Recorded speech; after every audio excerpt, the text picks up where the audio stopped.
Good morning. Good morning. I would like to thank the SIA for inviting me here this morning. Ken and his team always do a great job at these summits.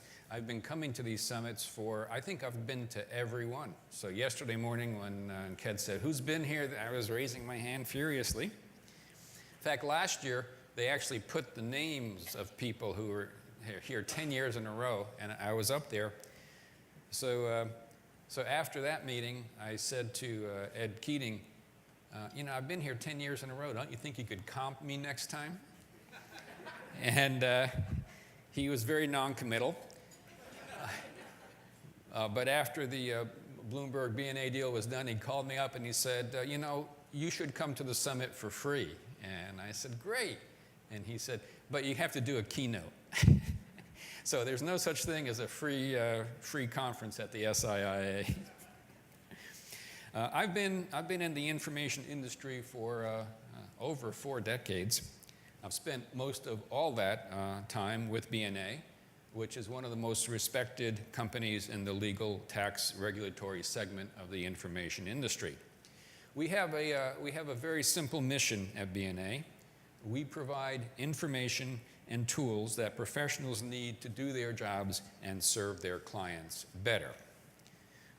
Lawyers, accountants, business executives, they all look to us not just for the information that they want to have, but for the information they need to have.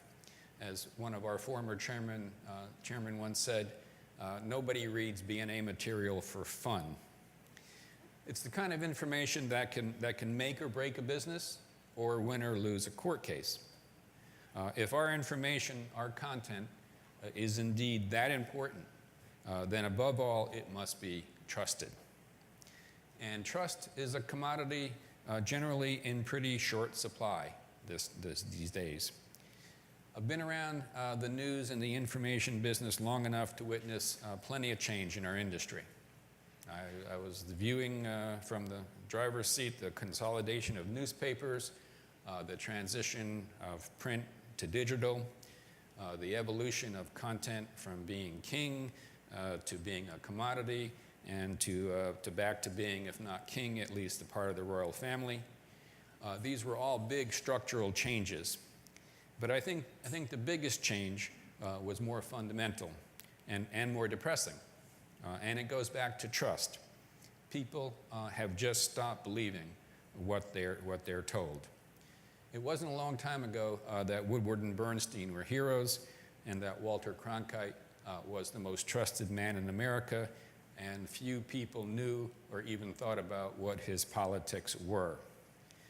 Today, media bashing is a national pastime, and it's a non-denominational national pastime. Democrats do it, Republicans do it, and everybody in between does it. I'm sure most of you, or some of you, saw the South Carolina primary debate, where the highlight of Newt Gingrich's night, maybe his life, was the thing that everybody was talking about the next day, his broadside against the media, which, judging by the results, really hit home with a number of people. But I didn't come here today to deconstruct why people don't trust the media anymore. And in any case, it's not just the media. They don't trust government or business either.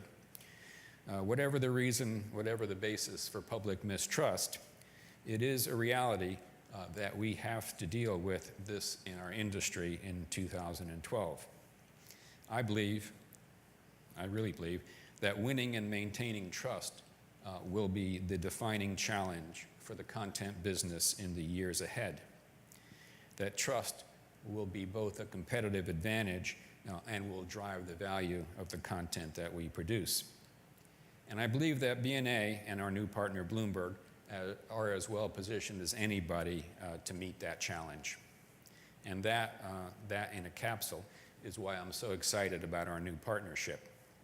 When people ask about the potential of Bloomberg B&A, I talk about the powerful combination of premium content, deep subject matter expertise, proprietary data, and world-class technology capabilities that we will deliver to our customers. But underpinning all of that is trust, which is something that you can't buy, something you've got to earn.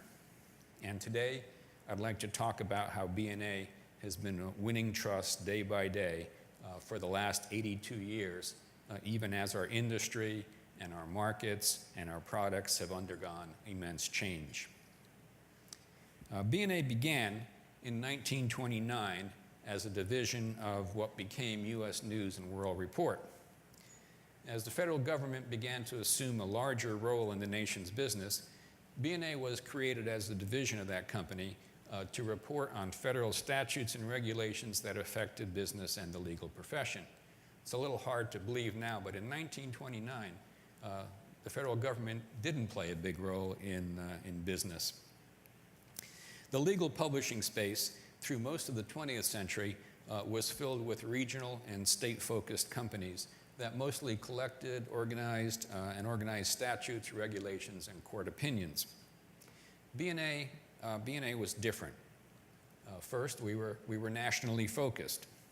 And because we had our origins in a news organization, B&A didn't just collect legal documents. We began reporting on government action for lawyers, for business, for tax professionals, as it was actually happening, giving those professionals the chance to follow the progress of things and to influence the direction of the debate and the ultimate legislative and regulatory action. And we did a lot more than just report. B&A concentrated from the beginning on creating unique, analytical, proprietary content. We did not just collect, organize, and index public domain material. Our reference and our research products and services were heavily analytical and written primarily by staff editors and analysts who were themselves experienced professionals. That is not an inexpensive approach. We have always known that good reporting and good analysis required investments in enough people and the right kind of people to cover the stories and analyze issues from every angle. And we have always been willing to make that investment. We also have a network of leading practitioners, not on staff, but who regularly give us practical insights and guidance on very specific types of issues and transactions.